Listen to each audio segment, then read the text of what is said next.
Welcome to Keep It Off with Keo.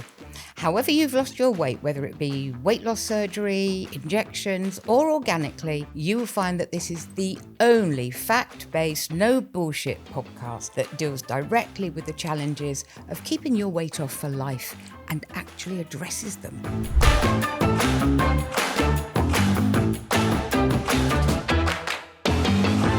Welcome back to another episode of Keep It Off with me, Mel Harris. And if this is your first time you're listening, then welcome. If you're one of my regulars, you know how it works. We get real, we go deep, and we laugh along the way. Today's episode is a little bit different because it's part science, part story, part tough love. And it's all wrapped up in something I'm calling the taste bud challenge. Yep, we're going to be talking about your taste buds. Now, don't worry, I'm not about to start a food fight or force you to eat a raw sprout, but I am going to challenge you, especially if you're someone who's ever said, ugh, I couldn't eat that, or I hate the taste of tomatoes or water. Oh, no, I can't.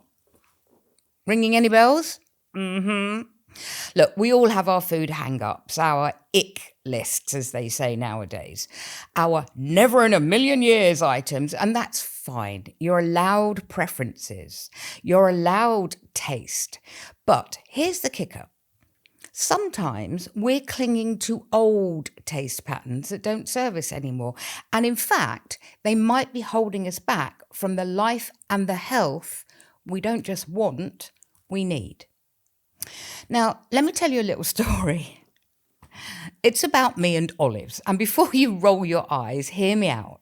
Because it's not just about olives, it's about identity. You see, I love Greece. I really love Greece. Not the movie, the country. The people, the beaches, the food, the culture, the music, the big-hearted welcome. In fact, I've always joked that I must have been Greek in a previous life. But there was one problem. I hated olives. I'm talking full body recoil, face scrunching hatred. I couldn't stand the smell of them, couldn't bear to look at them. I couldn't even sit at a table if somebody else was eating them. And my brother's the same. And we used to joke that we were olive phobic. I think we made that up. No, I know we made that up. But that little part of me, that little part that longed to be Greek, was bothered by it. How could I say I loved Greece with all my heart if I couldn't even tolerate one of its national treasures? So I set myself a challenge. I was going to learn to like olives. Not tolerate, not politely ignore, like. Okay, I'm not going to lie to you. It was not love at first bite. The first one made me pull a face like a toddler given a spoonful of cod liver oil. Anyway, it's okay. I chased it with water, tried another, still gross, but I didn't give up. Day after day, I tried again, just one olive at a time. Some days I gagged, other days I just grimaced. But I kept going. And slowly, something shifted. Didn't notice it happening, but one day I caught myself popping a few olives in my mouth before I'd even reached the checkout at the supermarket. What the hell? I trained my taste buds. And the funny thing, I actually started to crave them. Wow. Now, here's the important thing, guys. What I did isn't unusual or magical. It's actually biology. There is solid scientific evidence that our taste preferences can be trained, reshaped, and completely changed over time. Taste buds are not fixed. They are not permanent. They actually regenerate constantly. And according to the British Nutrition Foundation, taste receptor cells typically renew themselves every 7 to 10 days. Now that means the taste buds you have right now are not the ones you had last month or even last week. And here's what that means in real life. When you repeatedly expose yourself to a food, your new taste buds adapt to it. The neural pathways in your brain that handle flavor and reward start firing differently. And your gut-brain axis, yes, that is apparently a real thing, it begins learning that this food is safe, it's familiar, and eventually it's pleasurable. This isn't just theory. I mean, there's a well-known study published in Appetite that found that adults who repeatedly tried a disliked food 8 to 15 times dramatically increased how much they enjoyed it. And there's another UK study from the University of Leeds that showed that exposure, not age, is the strongest predictor of increasing food acceptance, even in adulthood. And this is the best bit. Your brain can unlearn your cravings too. If you stop eating food like chocolate, crisps, fizzy drinks, your dopamine response to that food weakens over time. So basically what I'm saying is we eat those foods, we crave those foods because they release dopamine. That's the hormone in us that makes us feel good. But listen to what I said. If you don't eat those foods, the dopamine response weakens over time and the craving literally fades because the brain stops expecting the hit. So when I say to you guys that taste is trainable, it is not motivational fluff. It's neuroscience, it's biology, and it's one of the most powerful tools we have in long-term weight maintenance. Anyway, back to my little story. I know it sounds daft, but it was a revelation, not just because olives are tasty. Well, I say tasty, they are now, but because it proved something to me. Something that is absolutely key if you've lost weight or you're trying to keep it off. I said it earlier, I'm going to say it again. Your taste buds are not fixed. Your preferences are not destiny. Your I could nevers might be just a lie you've been telling yourself for years. The same with the, oh my God, I can't stand that. Oh, it makes me feel sick. Here's the sciencey bit. Taste isn't just about your tongue. It's about your brain and your gut and your habits. When we eat quickly, we bypass the whole pleasure process. Our taste buds barely register what's happening. That's why you can eat half a packet of biscuits, a whole packet of biscuits, and still feel unsatisfied because your body never got the signal. I'm actually going to share something else with you now because I feel like I want to. When I first had my surgery, I was recuperating over at my parents' house, and my mum and dad's home had a massive kitchen with more cupboards than I've ever seen in my life, and more or less every one of them was filled with cakes, biscuits, bread, sweets, chocolates, you name it.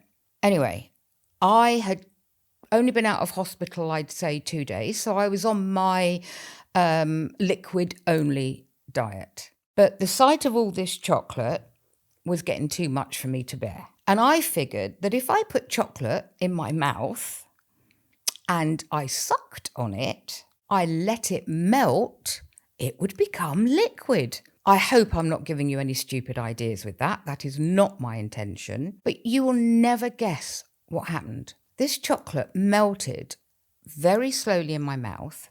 It was in my mouth for longer than it had ever been before because, like I said, we eat them so quickly we barely notice them. I got a burning in the back of my throat, and I realised that I really did not like the actual taste. A food that had been a staple part of my diet forever, one that I craved and overate and adored, I realised that when I took my time to eat it, not only did I actually not like the taste, but I got a burning in the back of my throat. So when you eat slowly, when you eat with attention, all the flavours pop, all the textures come alive. You actually experience your food. We all do. We finally taste our food. And sometimes we find that there are foods that we don't like. If they are a good, healthy food, like olives, in fairness, then yeah, we can retrain our taste buds to like them again. But why would I do that with chocolate?